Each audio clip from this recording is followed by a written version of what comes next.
warahmatullahi wabarakatuh. Alhamdulillah wa syukurillah. Allahumma salli ala Muhammad wa ala ali Muhammad. Halo para milenial, apa kabar? Insya Allah kita semua dalam keadaan sehat, bahagia, dan bersyukur. Bertemu dengan saya, Sumartono Mulyo Diharjo, dalam program Kampus, komunitas milenial yang produktif, unggul, dan spektakuler. Di tayangan ini, saya akan mempersembahkan episode tipikal milenial menghadapi public speaking. Para milenial, pemilik masa kini dan masa depan yang saya banggakan. Ada 3 tipe personal para milenial dalam menghadapi public speaking. Tipe yang pertama, menganggap public speaking sebagai sebuah momok, sesuatu yang menakutkan, sesuatu yang menyeramkan, sehingga takut atau tidak ingin berhubungan dengan public speaking. Inilah penilaian yang keliru alias salah kaprah terhadap public speaking. Perlu diketahui bahwa cara kita menghadapi public speaking akan memberikan efek balik terhadap diri kita. Jika kita menilai public speaking sebagai beban, maka public speaking akan menjadi beban yang teramat berat untuk dipikul, sehingga kita pun selalu berusaha lari dan tidak ingin dekat-dekat dengan public speaking. Patut untuk dicatat bahwa public speaking menjadi momok yang menakutkan atau sesuatu yang harus kita hindari adalah kita sendiri yang ciptakan. Kita sendiri yang menghadirkan ketidakmampuan dalam diri kita. Kita sendiri yang mensugesti diri kita bahwa berbicara di depan umum adalah sesuatu yang sulit, sesuatu yang butuh modal dan kesiapan mental yang besar dan kuat. Kita merasa tidak punya kemampuan untuk berbicara di depan orang banyak. Akibatnya yang terngiang adalah sulitnya berbicara di depan umum. Yang selalu terbayang adalah orang-orang yang hadir akan mencemooh, mengejek, atau mempermalukan kita. Inilah tipikal yang lazim disebut kalah sebelum bertanding. Sebaliknya, jika kita beranggapan bahwa public speaking sesuatu yang mengasihkan, jika kita berpikir public speaking memberikan peluang untuk menunjukkan ke publik bahwa kita memiliki sesuatu yang layak dibagi, sesuatu yang pantas diketahui orang banyak, maka kita pun begitu bahagia, bersemangat, antusias ketika diberi kesempatan untuk berbicara di hadapan publik yang jumlahnya bisa puluhan, ratusan, ribuan, bahkan jutaan orang. Saatnya untuk melenyapkan penilaian public speaking itu momok yang mengerikan. Ubah semua hal negatif tentang public speaking menjadi hal yang positif. Katakan pada diri kita, public speaking itu asik. Public speaking membuat hidup kita lebih sumringah, lebih bahagia. Tanamkan dalam diri kita bahwa kita mampu berbicara di depan banyak orang. Lekatkan dalam diri bahwa orang senang dengan apa yang kita katakan dan selalu menanti kehadiran kita. Tipe yang kedua, memandang bahkan memperlakukan public speaking seadanya saja.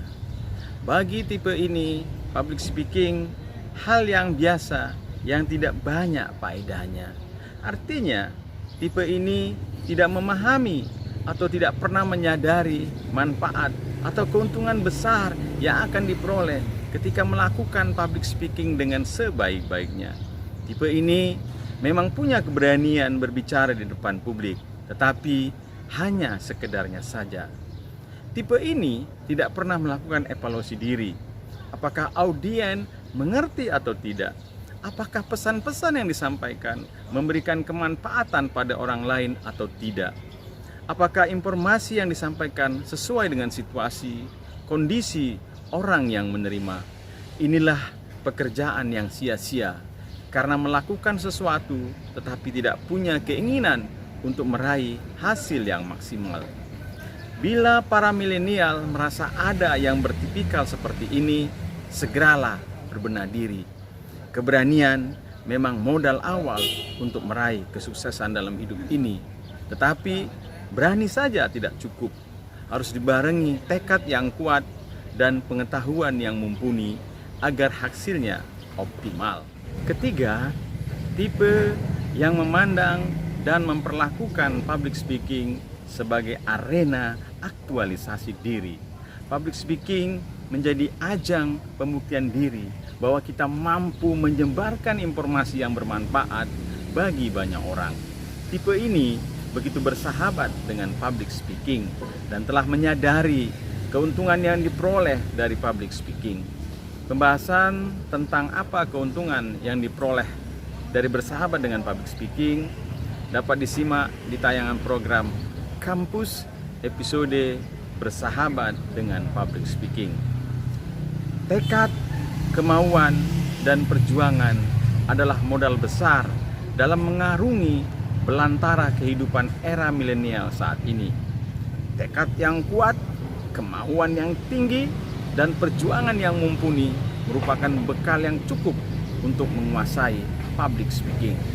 Banyak cerita tentang orang-orang sukses karena memiliki tekad, semangat, dan perjuangan yang spektakuler. Salah satu contoh orang sukses karena memiliki tekad, kemauan, dan perjuangan yang spektakuler adalah John Paul DeJoria, mantan gelandangan yang kini jadi miliarder perawatan rambut dengan kekayaan 3,2 miliar US dollar atau setara dengan 42 triliun rupiah. Pria berdarah Yunani, Italia, Amerika ini terlahir dari keluarga miskin dan sudah harus bekerja di usia 9 tahun. Untuk menghidupi keluarganya, DeJoria kecil harus menjual koran dari rumah ke rumah. Masa mudanya dihabiskan sebagai seorang bandit jalanan hingga menginjak usia 20 tahun. Hidup DeJoria berubah menjadi miliarder ketika mampu meyakinkan teman-temannya yang berprofesi artis sebagai endorse produk perawatan rambutnya dan produk minuman tequila. Contoh kedua, Khairul Tanjung, pengusaha sukses yang pernah menjabat sebagai Menko Perekonomian di masa Presiden SBY. Bagi Khairul Tanjung, modal memang penting dalam membangun dan mengembangkan bisnis. Namun, kemauan dan kerja keras merupakan hal yang paling pokok yang harus dimiliki seseorang yang ingin sukses. Selain itu, kekuatan terbesar mengembangkan bisnis adalah bagaimana membangun kepercayaan, integritas, dan memperluas jaringan. Menurut Khairul Tanjung, semua hal tersebut menjadi kekuatan spektakuler yang semakin spektakuler bila dibarengi dengan keterampilan public speaking. Saat ini Khairul Tanjung memimpin CT Corp, perusahaan yang bergerak di bidang keuangan, properti, dan multimedia dengan kekayaan sekitar 3, miliar US dollar atau setara dengan 52 triliun rupiah. Para milenial, pemilik masa kini dan masa depan yang saya banggakan. Demikian tayangan ini. Insya Allah kita bertemu lagi di episode berikutnya. Tonton terus program Kampus di saluran Smart, siaran milenial kontemporer. Sama saya Sumartono Mulyo Diharjo. Ayo jadilah warga kampus yang mantap, mandiri, kreatif, dan peduli.